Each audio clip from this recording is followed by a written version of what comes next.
Buenos días, sean todos y cada uno de ustedes bienvenidos a la clase de Rosa de Sarón, a todos los hermanos y hermanas en Cristo Jesús de la Primera Iglesia Bautista y en especial a los hermanos de la clase y también a todo amigo y visitante que nos ven por medio de los canales virtuales en YouTube y en Facebook como Pip Juárez.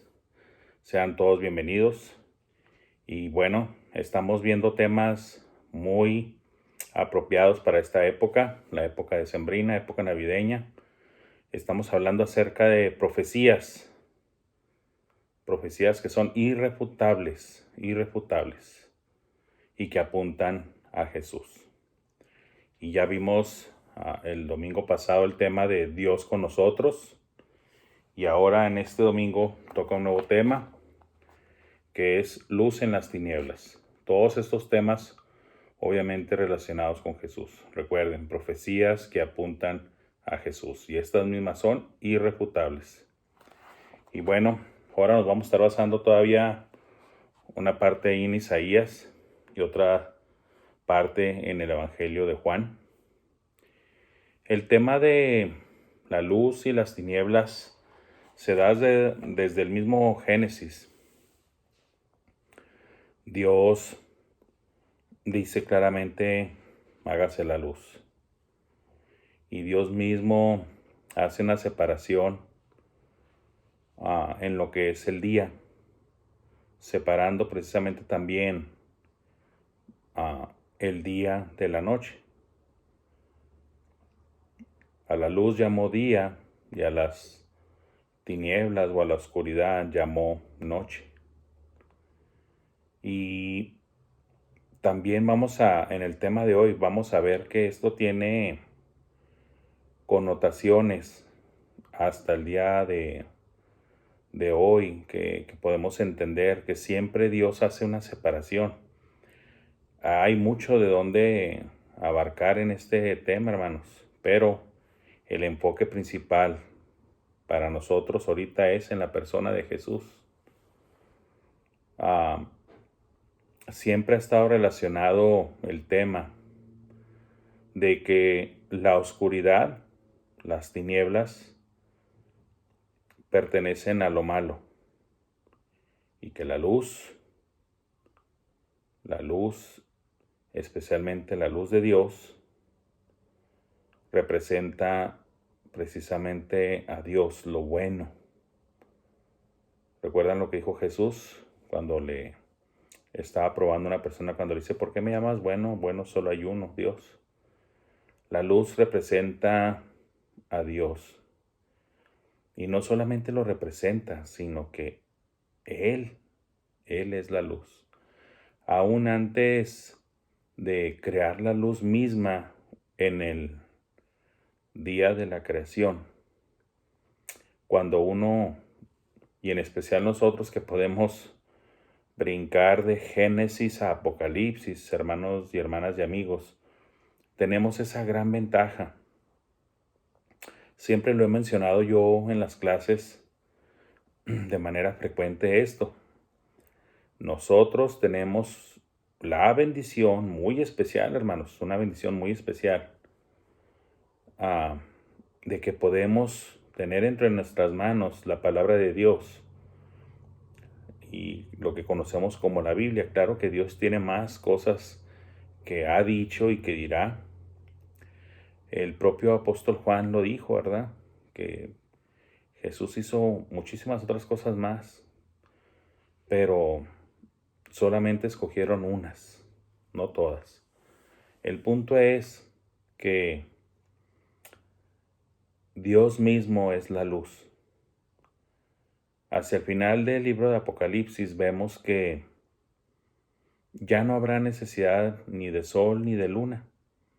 Esas lumbreras que vienen explicadas en Génesis como la lumbrera menor y la lumbrera mayor, una enseñoreando en el día, el sol, la lumbrera mayor, otra enseñoreando en la noche, la lumbrera menor, que es la luna. Y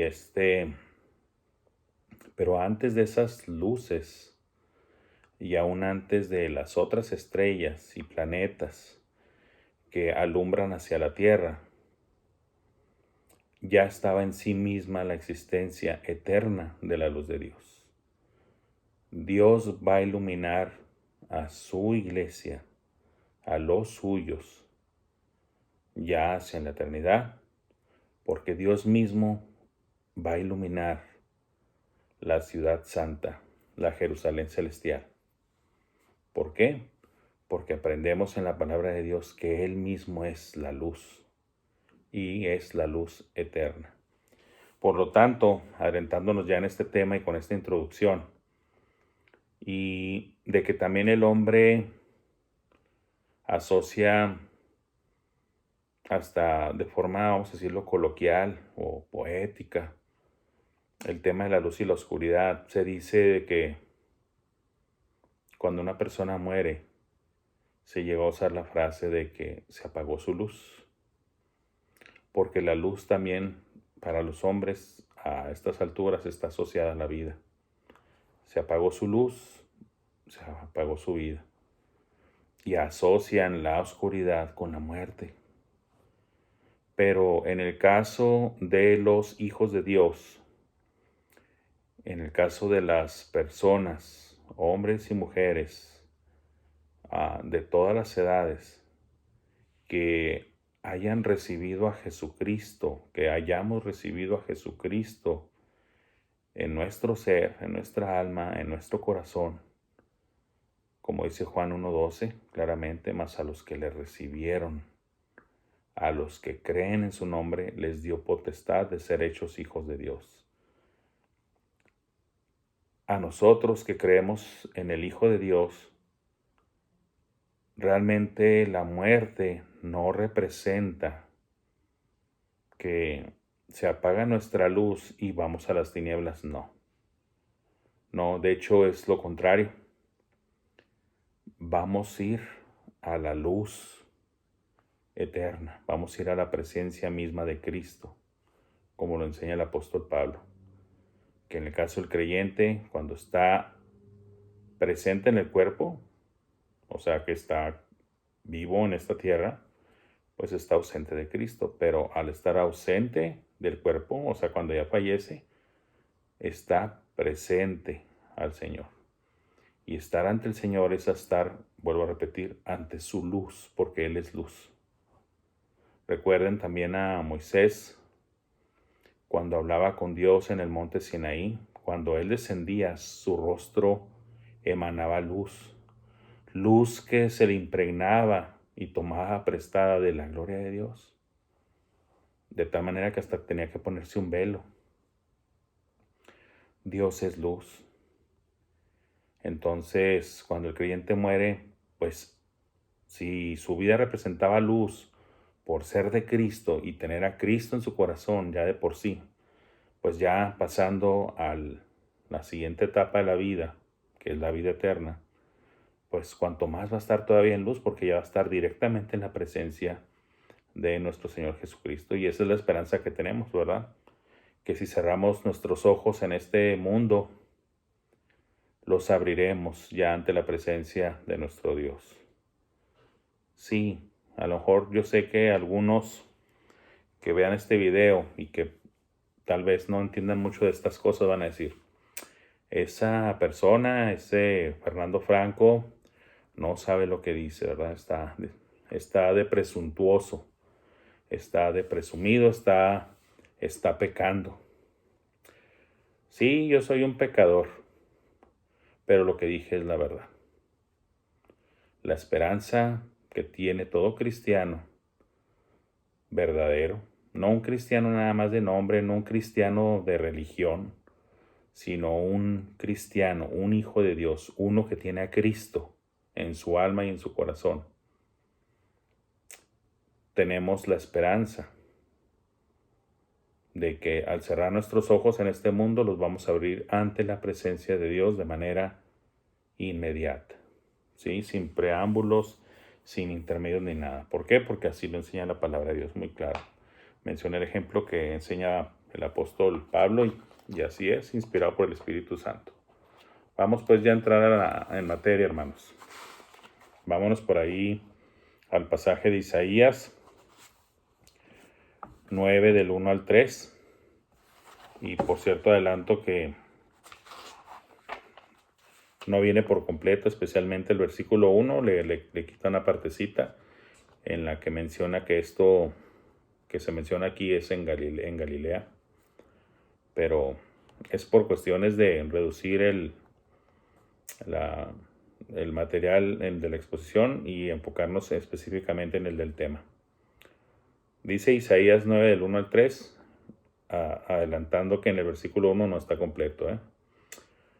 Mas no habrá siempre oscuridad para la que está ahora en angustia, tal como la aflicción que le vino en el tiempo que livianamente tocaron la primera vez a la tierra de Zabulón y a la tierra de Neftalí. Ahí terminando está esa parte del versículo 1. El versículo 2 dice: el pueblo que andaba en tinieblas vio gran luz. Los que moraban en tierra de sombra de muerte, luz resplandeció sobre ellos. Multiplicaste la gente y aumentaste la alegría. Se alegrarán delante de ti como se alegran en la siega, como se gozan cuando reparten despojos. ¿Qué quiere decir todo esto? ¿Qué quieren decir estas palabras del profeta Isaías en estos primeros versículos del capítulo 9? Bueno, el contexto es el siguiente. Lo tengo que decir para que esto se entienda más fácilmente. Los que han leído ya la Biblia completa, y en especial el Antiguo Testamento, conocen la historia del pueblo de Israel, la historia antigua del pueblo de Israel. Sabemos que ya después de Salomón el reino se dividió, ¿sí? Y en parte como consecuencia de los errores y pecados. Y a partir de Salomón se dividió el reino y un Jeroboam estuvo reinando en la parte norte de la nación de Israel, porque se dividieron, teniendo en su mayoría a 10 tribus de Israel y las otras 2 habitándose a la parte sur. Entonces lo que era Samaria y Galilea comprendían el reino del norte de Israel, y ya para abajo lo que es Judea era el reino del sur. Y se da esta división, y sabemos en la historia que principalmente el reino del norte de Israel, desde sus inicios como reino del norte, ya dividido, se fue entregando de manera burda, de manera descarada, de manera pues muy tremenda a la idolatría. Cuando dije la palabra burda, la realidad es de que me quedé corto, porque ustedes y yo sabemos, los que hemos leído estos libros, los libros de crónicas, reyes, a los profetas, sabemos que inclusive llegaban a sacrificar a sus hijos, a sus bebés, poniéndolos en los brazos de una estatua al rojo vivo, y los entregaban para ofrecérselos a Moloch, a ese falso dios. Y pues yo la verdad les voy a ser sincero, o sea, todo esto lo leo, lo analizo, pero muchas veces no trato de meterme tanto de manera mental y analítica como lo hago con otros pasajes. En estos no, hermanos, porque la verdad a mí se me hacen difíciles, Ahorita que estoy precisamente explicando esto, pues ya mandé mi mente a analizar nuevamente esto, pero pues, ¿a qué nivel de idolatría estaba el reino del norte? Bueno, a un nivel de como para soportar ver a tus bebés sufriendo ese castigo, esa tortura, esa bueno, no sé ni cómo mencionarlo, hermanos, esa barbaridad de verlos morir quemados, habiéndolos tú mismo entregados a un falso Dios. Claro que esto pues encendió la ira de Dios y los marcó Dios, los declaró idólatras y les mandó decir por medio de los profetas. Entre ellos pues está Amós, creo que también está Miqueas y obviamente también está Isaías, advirtiéndoles de que iban a venir días difíciles, días de retribución, días de tristeza.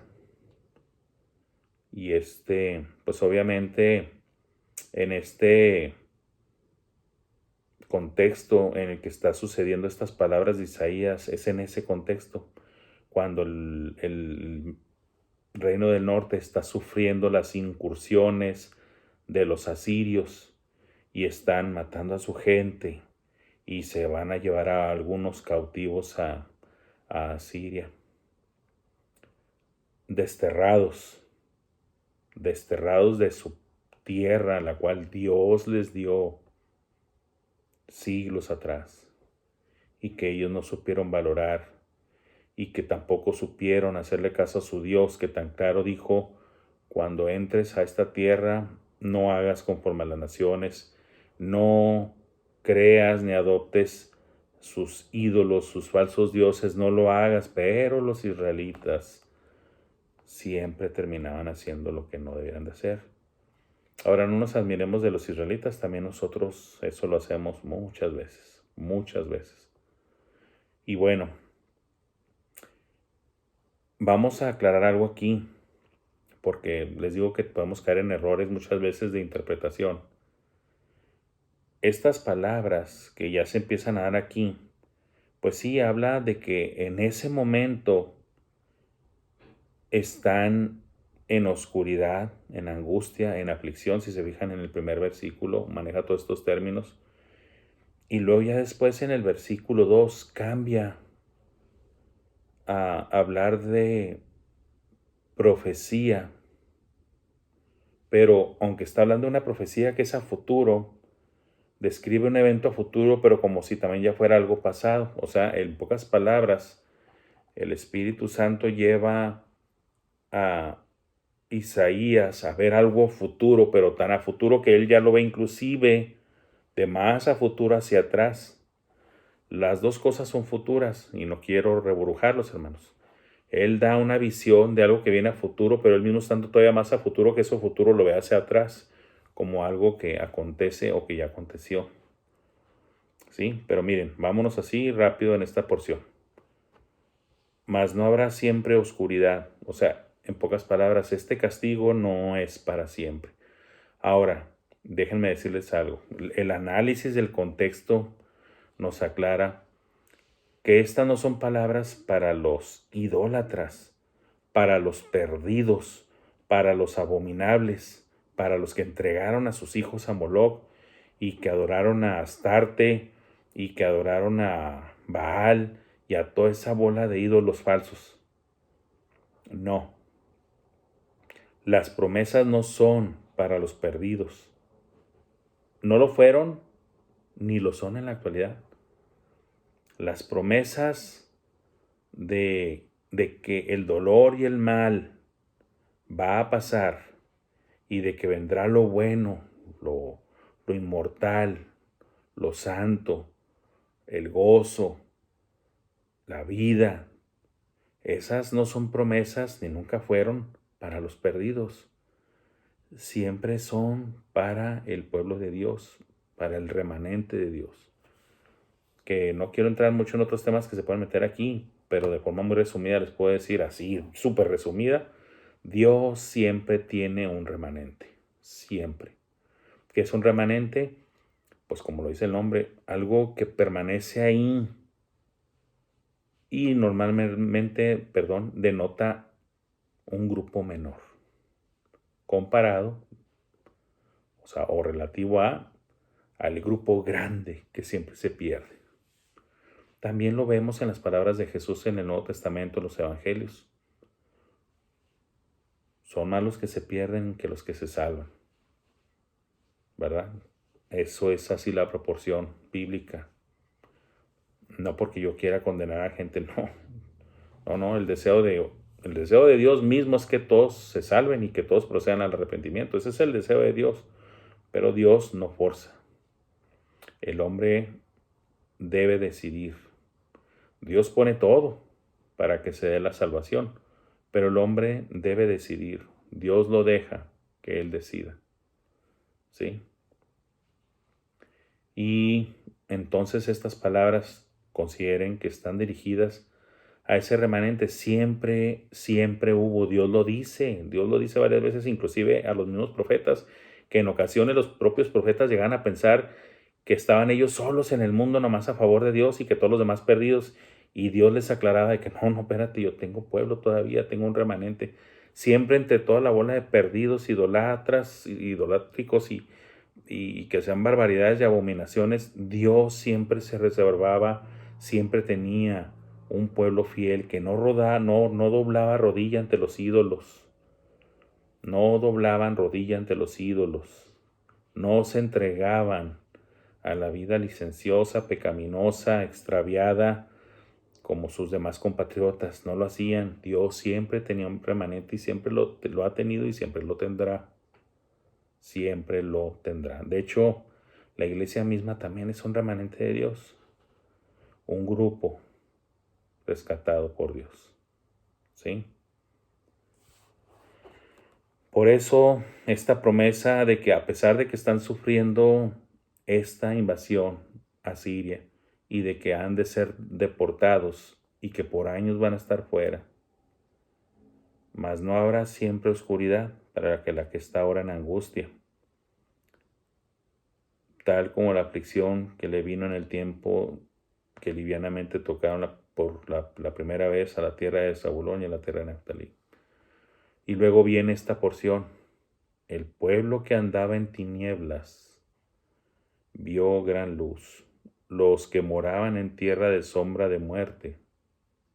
¿Por qué dice todo esto? Porque eso es lo que le pasó a Israel. Después se volvió una tierra de sombra de muerte. Fueron invadidos, fueron asesinados y los que sobrevivían, llevados cautivos.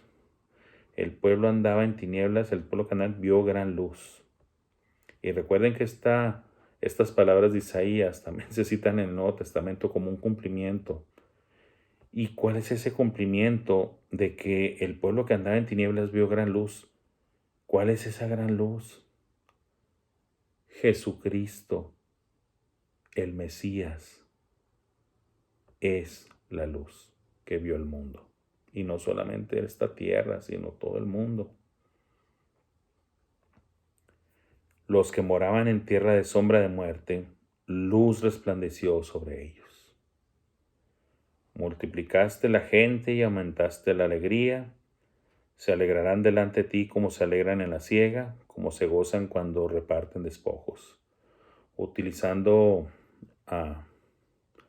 similitudes a lo que pasa en el corazón de los hombres cuando se da el tiempo de la siega, cuando se recogen los frutos. Hay gozo en ellos.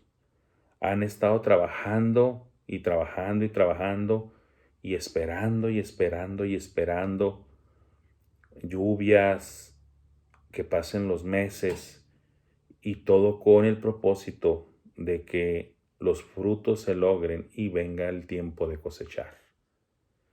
Y viene el tiempo de la cosecha y es algarabía, es fiesta, es gozo, es celebración.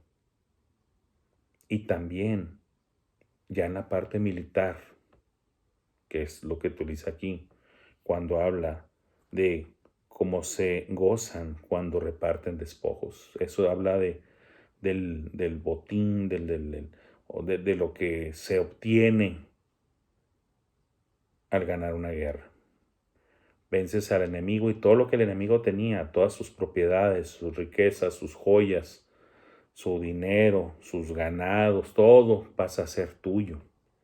Y trae un gozo de la victoria en la batalla o en la guerra.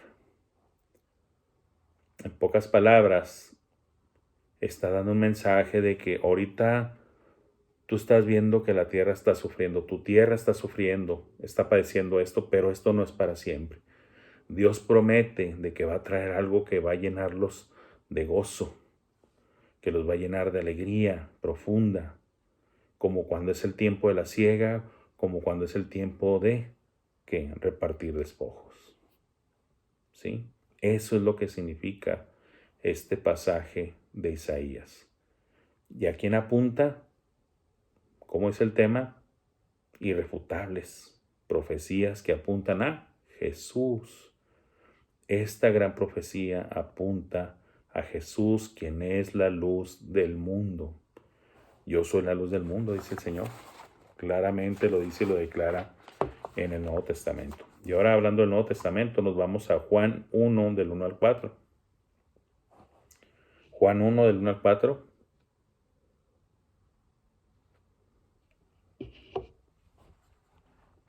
Dice así: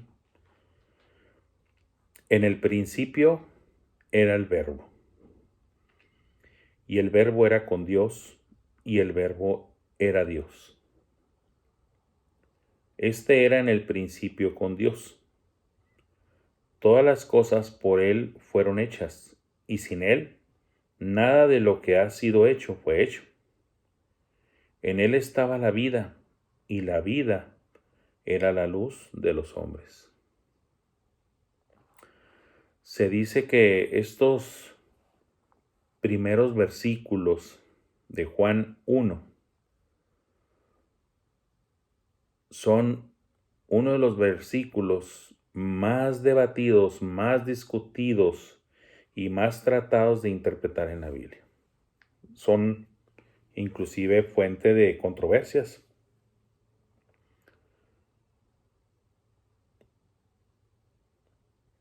Vuelvo a repetir algo que he dicho antes en otras clases, hermanos y hermanas y amigos.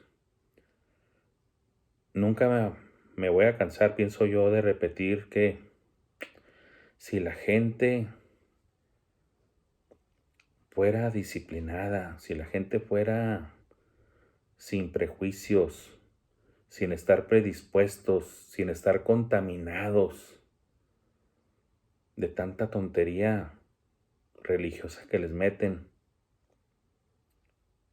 Y disculpen que lo diga así, pero lo voy a tener que decir así. Y también si supieran leer su propio idioma. Porque van a ustedes a decir, pues, ¿qué está diciendo el hermano Frank? Pues, miren, en otros temas se ha dado esta información y esto no es no es un secreto. No es un secreto, pero ahora no es exclusivo de los mexicanos. O sea, hay muchos grupos en varias partes del mundo que traen esto erróneo, pero a lo mejor aterrizándolo un poquito más en lo mexicano.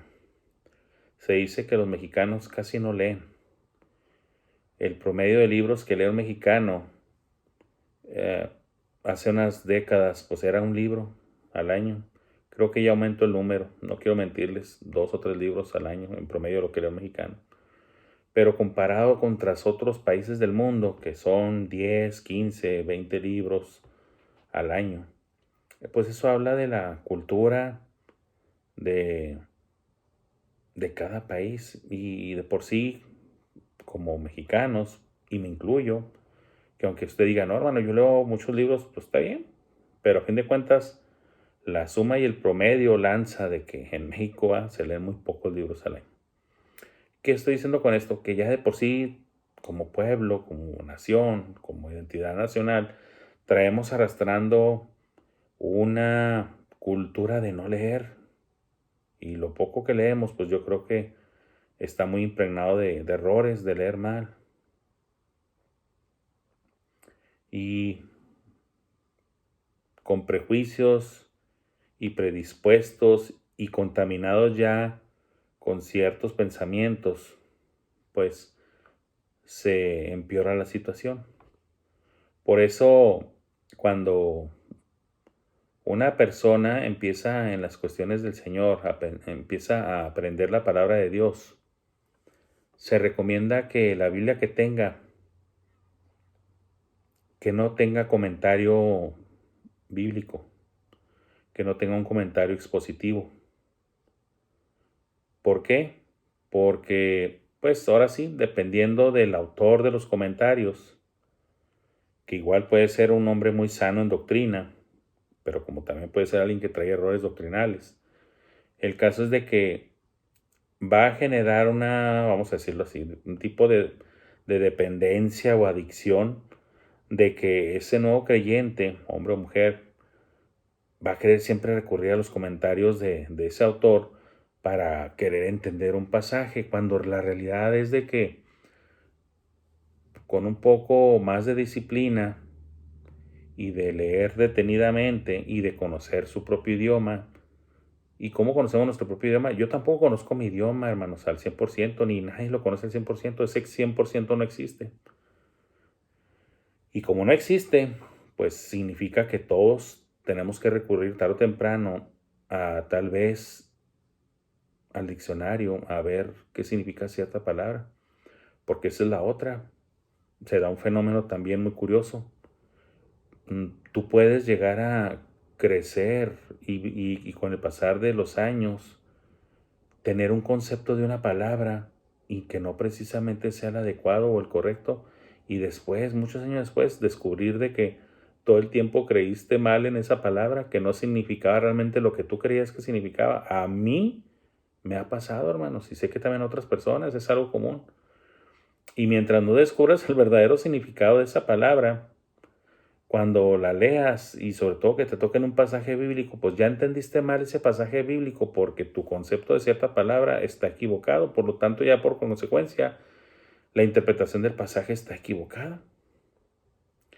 Sí ven el punto, hermanos. Por eso cuando se estudia la Biblia y vas a ser un estudiante de la Biblia, dedicado, disciplinado, se recomienda que no solamente tengas la Biblia a la mano, sino que también tengas un buen diccionario en la mano.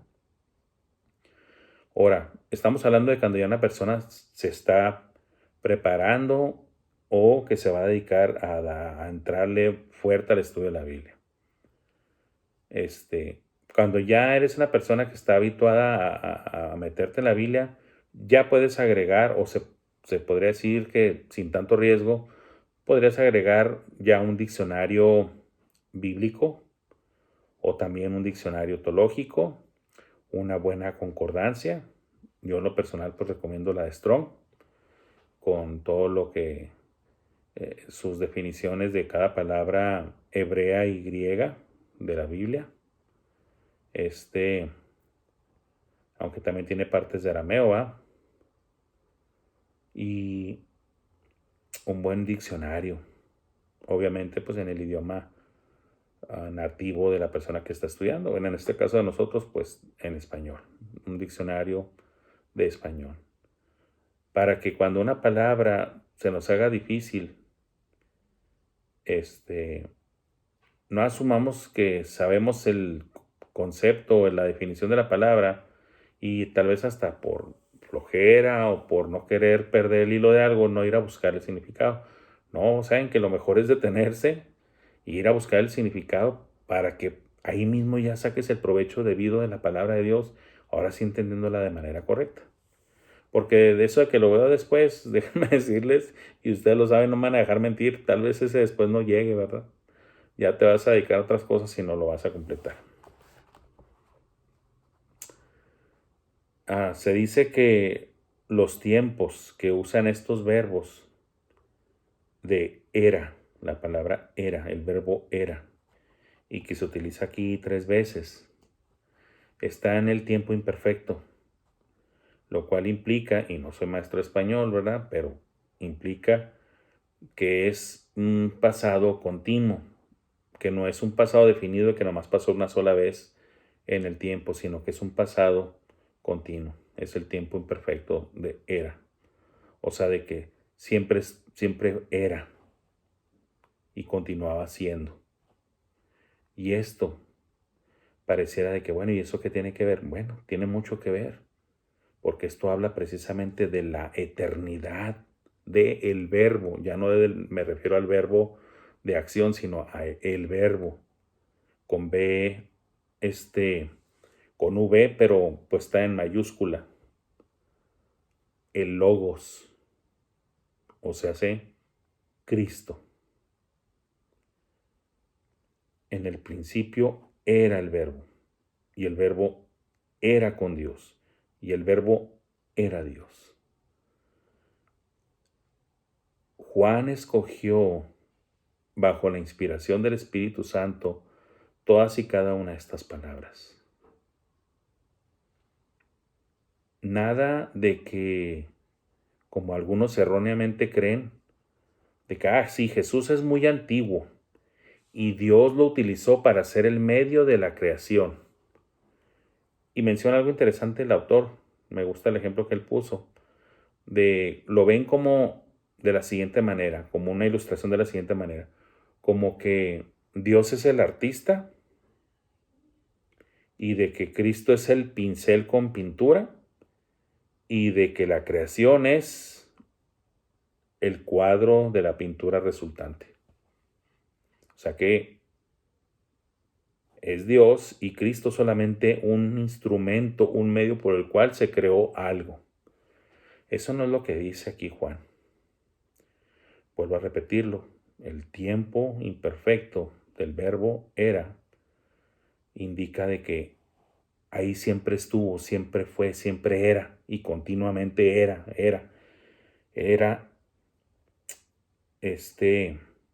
el verbo y era con Dios y era Dios.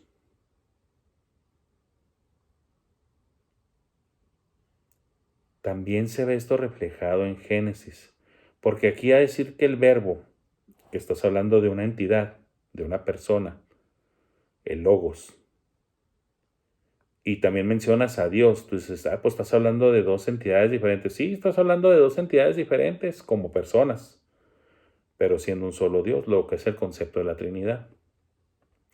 Y alguien va a decir, ay, lo estás inventando eso. No, toda la Biblia es una unidad, está en armonía, teológica y doctrinalmente hablando. Cuando se habla de aquí de la creación, porque aquí dice lo siguiente, era en el principio con Dios. Todas las cosas por Él fueron hechas, y sin Él nada de lo que ha sido hecho fue hecho. En Él estaba la vida, y la vida era la luz de los hombres. Aquí está hablando del verbo y te dice que el verbo es el creador, no el pincel, no la pintura, Dios mismo creando. ¿Cómo lo sabemos? Pues por lo que les acabo de explicar, pero para complementarlo aún más, en Génesis, cuando se relata la creación, llega el momento en que dice la palabra, hagamos al hombre a nuestra imagen, conforme a nuestra semejanza. Hagamos, plural. ¿Qué es ese plural ahí en el hagamos? Dios está hablando, porque Dios es el creador que está hablando ahí, y está hablando de manera inclusiva, incluyendo a alguien más ahí, y es en plural. Y ese que está incluyendo ahí es alguien que está al igual que él.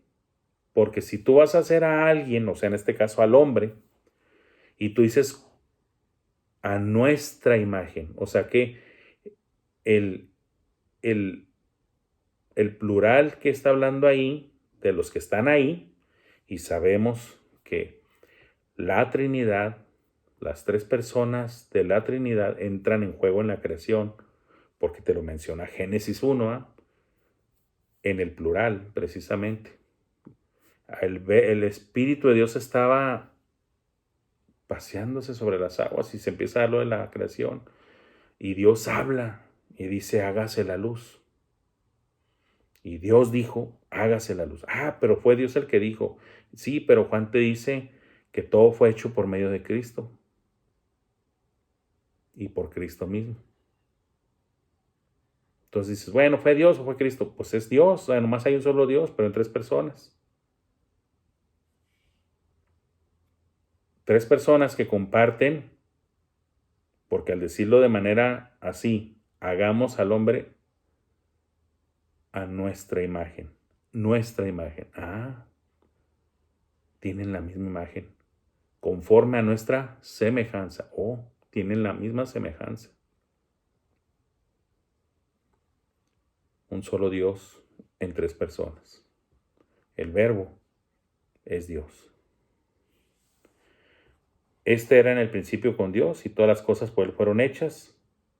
Y sin Él, o sea, sin Dios, sin el Verbo, nada de lo que ha sido hecho fue hecho. O sea, no hubiera habido creación si no es por el propio Verbo, si no es por el propio Dios. En Él estaba la vida y la vida era la luz de los hombres. La asociación directa de que en el Verbo estaba en sí mismo la vida, y esa vida es la luz de los hombres. La asociación directa de que el Verbo, Cristo, es luz y es vida. ¿Está claro, hermanos? Recuerden, irrefutables, profecías que apuntan a Jesús. ¿Sí? Luz en las tinieblas. Yo soy la luz del mundo, dijo el Señor. Y también después nos transfiere a nosotros, vosotros sois la luz del mundo. Vosotros sois la sal de la tierra. Y eso es otro tema muy fascinante que puede también extenderse mucho, pero de manera muy resumida, nosotros portamos, esta es la palabra clave, portamos la luz de Cristo. Deberíamos de siempre manifestar la luz de Cristo.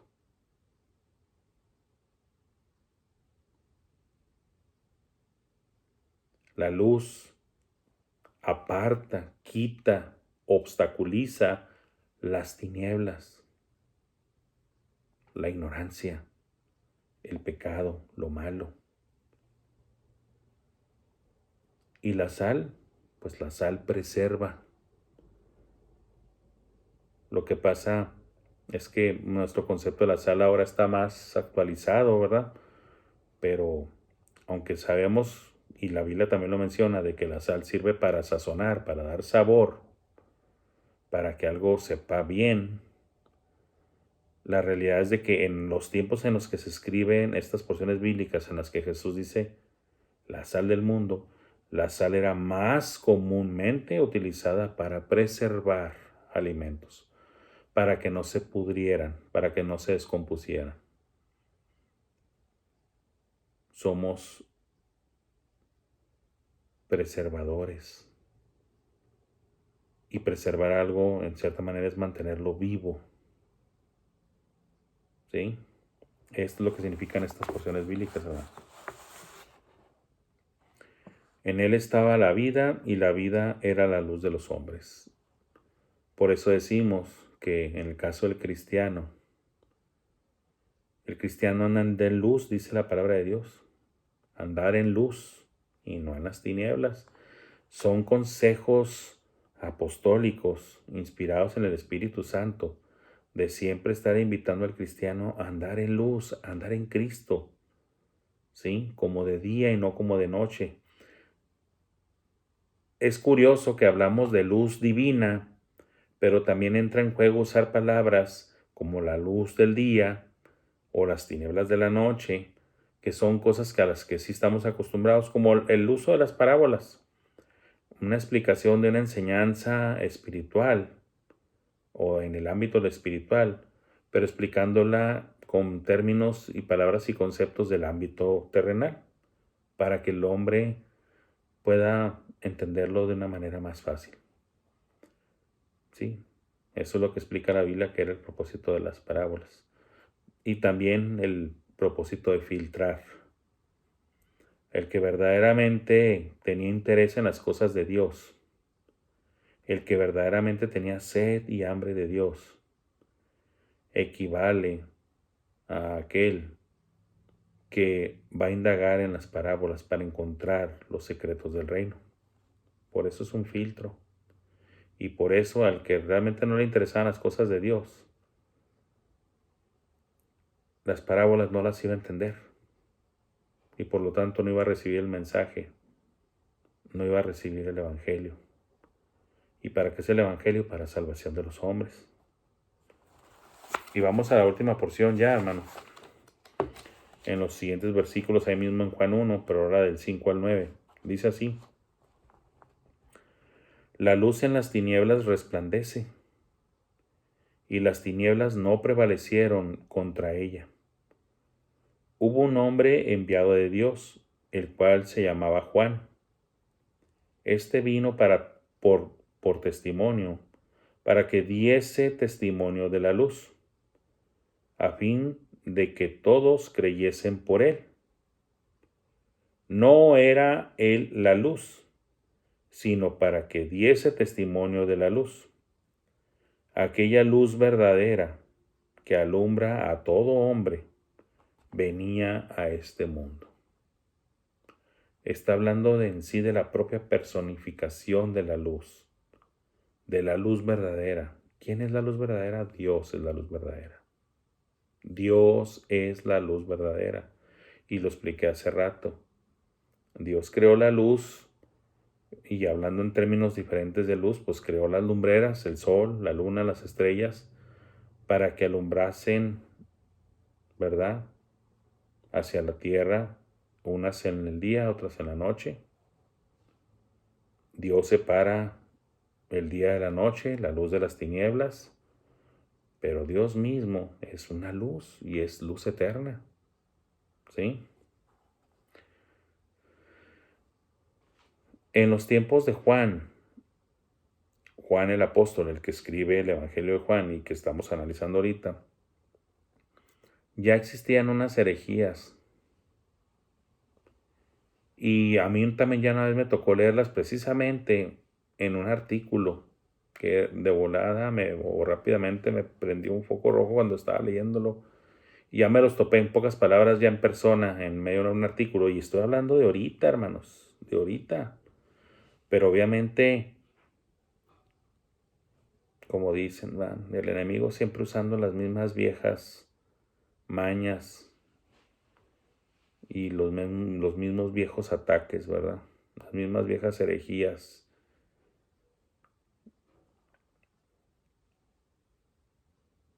Hubo y hay grupos que están aferrados en querer enseñar y en decir que realmente Juan el Bautista era el Mesías y no Jesús. Miren, los que me conocen saben que en ocasiones batallo para contenerme en decir ciertas cosas fuertes.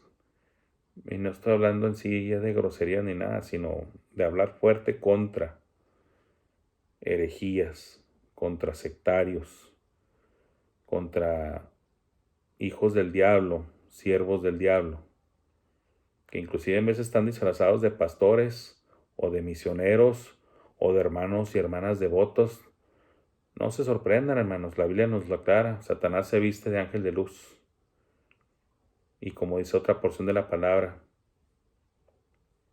tendrán apariencia de piedad, pero negarán la eficacia de ella. O sea, por fuera, muy pulcros, muy educados, muy religiosos, pero pura falsedad, pura fachada, pura mentira. Siervos encubiertos de maldad, ¿verdad? Así de sencillo. Juan por algo escribe lo que escribe. O sea, recuerden lo que les he dicho antes, hermanos. Una forma de analizar la Biblia es fijarnos bien qué dice y luego preguntarle al texto, ¿y por qué dijo esto? Eso lo hacemos en la vida normal muchas veces, hermanos. Oímos algo y, oye, ¿por qué dijo eso? O ven uno en la televisión, y alcanzas a oír algo y lo preguntas a los que también están ahí. Oye, espérate, ¿por qué dijo eso? Eso está bien, hermanos, que uno pregunte. Dios no se enoja si le preguntamos a Él y a su palabra cosas. No está mal. Lo hemos visto muchas veces en los estudios bíblicos. De hecho, Dios muchas veces dice que le preguntemos, que lo consultemos. Que es lo mismo, cuando tú vas y consultas algo, es una pregunta. ¿Por qué? Porque Él es la fuente de la verdad. Él es la fuente de la verdad y Él quiere que si vas a aprender algo, que aprendas lo correcto, que aprendas la verdad. La luz en las tinieblas resplandece, obviamente. Está algo denso en tinieblas, en oscuridad, y al aparecer la luz o al entrar la luz, rompe esa oscuridad. Ahora, llama también esto la atención de que la señal del advenimiento de Cristo, y me refiero a la señal ya de su advenimiento visible, ya público, en persona, para descender aquí a la tierra, es como el relámpago que aparece desde el oriente hasta el occidente. O sea, el mundo en los tiempos en los que Cristo va a regresar va a estar en tinieblas, literalmente hablando. El Apocalipsis te lo enseña. Y aquí no quiero profundizar mucho en ese tema, que a mí en lo personal me fascina mucho, pero ya sea por la oscuridad que va a haber en sí en el planeta, por la contaminación que se va a dar por tantas cosas que se van a estar quemando, porque recuerden que la palabra de Dios enseña que así como el mundo fue destruido hace aproximadamente 4000 años, fue destruido el mundo por medio del agua, o sea, el diluvio universal, y Dios prometió que ya no iba a volver a destruirlo por el agua, pero Dios sí dice que lo va a purificar o lo va a destruir por medio del fuego. Y lo enseñan los apóstoles y lo enseñan varios escritores bíblicos acerca de esto. El mundo ha de ser destruido por el fuego. Y se van a quemar miles y miles de hectáreas de bosque. Van a hacer erupción muchos volcanes. Va a haber mucha ceniza en el ambiente. Y a lo mejor alguien puede decir, ay, hermano, usted está fantaseando todo eso. No, miren, hermano, no quiero mentirles, porque muchas veces entre todas las cosas que leo ya a veces se me cambian las cosas, pero no quiero equivocarme, pero les voy a decir esto. Hubo hace unos años una gran explosión, creo que fue el Monte San Helen o Elena, no me quiero equivocar, uno de esos dos. Hizo erupción violenta y la mancha que lanzó de tantas toneladas de ceniza volcánica que lanzó hacia las partes altas del cielo y que los mismos flujos de aire de la misma tierra internos fueron arrastrándola y esparciéndola. Inclusive llegó a afectar partes de, si no me equivoco, de Europa, y algunos países y grandes ciudades tuvieron que detener los vuelos porque les afectaba la visibilidad y también en un momento dado podría afectar la funcionalidad de los aviones por haber tanta ceniza en el aire. Y ahí estamos hablando nada más de que un solo volcán.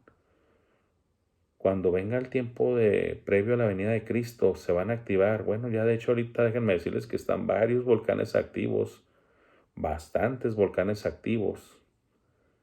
Y bueno, pues se imaginan si uno solo provocó eso, pues qué va a pasar cuando reaccionen en cadena varios volcanes y traigan la oscuridad a la tierra. Y aparte, por la intervención divina que dice Apocalipsis de que Dios va a herir, ¿verdad?, el sol y la luna, y una tercera parte de ellos va a dejar de brillar.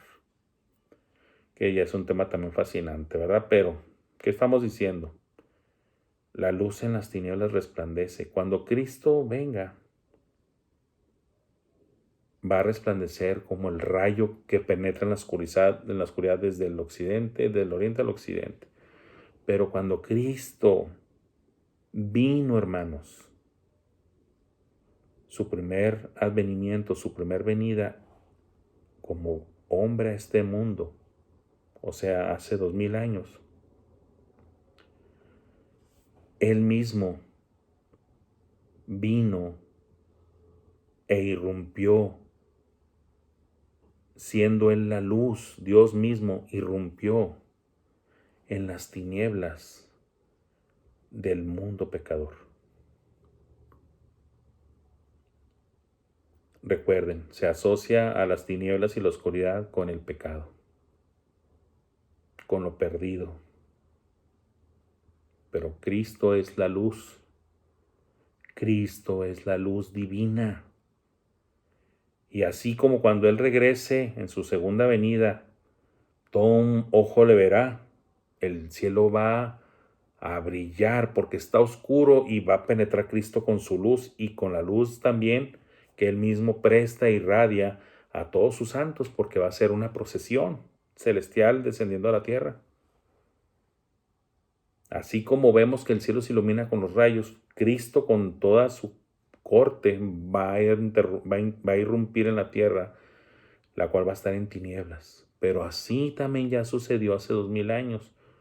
Pero no estaba el mundo oscurecido por un juicio de oscuridad en el sol o en la misma tierra. Eso pasó, pero cuando Cristo fue crucificado. Pero cuando Él nació, la luz del mundo entró. ¿Y quién es la luz del mundo? Cristo es la luz del mundo. Él entró en el mundo, un mundo que estaba oscurecido en el pecado y en las tinieblas, y Cristo es la luz, es la salvación, es la solución de Dios para el mundo que está en tinieblas. Cristo es la solución, la salvación, el regalo de Dios para darle al hombre la oportunidad de encontrar la vida, la luz, en medio de su muerte en pecado, en tinieblas. ¿Sí? Ahora, y aclarando, Dios en este evento tan grande profetizó también que iba a utilizar a un precursor, a alguien que iba a venir antes de. Dios iba a enviar a un siervo de él a preparar el camino del Señor. La vida de Juan, la persona de Juan el Bautista, también estaba profetizada en la palabra de Dios. Voz del que clama en el desierto, prepara el camino al Señor. El mismo Juan sabía que él era el cumplimiento, por eso dijo, yo soy la voz de uno que clama en el desierto. Él sabía que esa profecía se refería a él. ¿A quién? Al siervo, al profeta que iba a prepararle el camino al Señor. Y él dijo, Juan lo dijo, no es que esta gente hija del diablo que nomás quieren meter sus herejías, salen con sus charras y dicen, Juan era el Mesías. Pónganse a leer, no sean flojos. No sean flojos y no sean hijos del diablo metiendo cochinero. Juan dijo claramente, tras mí o detrás de mí viene uno del cual yo ni siquiera soy digno de desatar la cinta de sus zapatos, de sus sandalias, ¿verdad? No soy digno ni siquiera de eso. Y cuando se le preguntó que si él era, él dijo, yo no lo soy. Y cuando vio al verdadero Mesías, dijo, he aquí el Cordero de Dios que quita el pecado del mundo. He aquí, señalando de manera visible, aquí está, Él es el Mesías, Él es del quien les hablé, que viene después de mí, que es muchísimo más poderoso que yo. Porque también hay que reconocer, y lo bíblico es bíblico, Juan era un hombre poderoso. Cristo mismo lo dijo, ya no son cosas mías, hermanos, estos son de la palabra de Dios. Cristo lo dijo, que el mayor de los profetas fue Juan. Y eso son palabras de Cristo. Claro que ese es otro tema que también es muy fascinante, ¿verdad? Pero lo estoy mencionando aquí porque aquí Juan, el apóstol, viene y lo aclara. Hubo un hombre enviado de Dios, el cual se llamaba Juan. Este vino por testimonio, para que diese testimonio de la luz. Juan no era la luz. Juan el Bautista vino a dar testimonio de la luz, vino a preparar el camino para la luz. Juan vino a hacer su labor, ¿verdad? Como embajador enviado antes de que llegue el rey y decir, yo soy el siervo, el representante del rey, ahí viene tras de mí y les advierto, les anuncio, les informo de su próxima llegada. Viene el Rey de Reyes y Señor de Señores, viene la luz de este mundo, viene el Señor. Preparad el camino del Señor. Arrepentíos porque el reino de los cielos se ha acercado. Esas palabras las usó Juan el Bautista y de ahí le dio continuidad a Jesús también en su propio ministerio utilizando las mismas palabras. Arrepentíos porque el reino de los cielos se ha acercado. Para que diese testimonio de la luz, a fin de que todos creyesen por él. ¿Por qué por él? Porque él iba a dirigir, a apuntar a la humanidad hacia dónde? Hacia Jesús. Sus propios discípulos, los discípulos de Juan el Bautista, prácticamente fueron dejados ir por Juan para que ya de ahí pasaran con Jesús. Entre ellos, y uno de ellos es Andrés, el hermano de Pedro. Y creo que presumiblemente el otro de ellos precisamente también Juan, el hermano de Santiago. A fin de que todos creyesen por él. No era él la luz. Juan, apóstol, aclarando esto, de que Juan Bautista no era la luz. No era él la luz, sino para que diese testimonio de la luz. Aquella luz verdadera que alumbra a todo hombre venía a este mundo. ¿Quién venía a este mundo? Juan sabía que Dios iba a enviar a su Hijo, Dios mismo, en la eternidad, el Verbo, viniendo a esta tierra a hacerse hombre. Y Juan lo sabía y sabía cuál era su función, y su función era prepararle el camino al Señor, anunciar la luz del mundo. ¿Quién? Jesucristo. Y qué bueno, y esto ya pasó hace 2000 años, redondeando números, obviamente. Vino la luz, vino Dios mismo, vino la vida a nacer entre nosotros. Jesucristo es la luz del mundo. Jesucristo es la luz del mundo. Dios con nosotros, ¿sí? Y la luz en las tinieblas. Eso es Cristo Jesús. Y Él es el verdadero motivo de la celebración de la Navidad. Se los voy a estar diciendo todas estas clases porque Cristo es la razón de la Navidad. Él es la justificación, Él es la persona de la Navidad. ¿Sí? Recuerden, irrefutables profecías que apuntan a Jesús. Gracias por su atención, hermanos, y si Dios lo permite, los espero el próximo domingo con otra lección.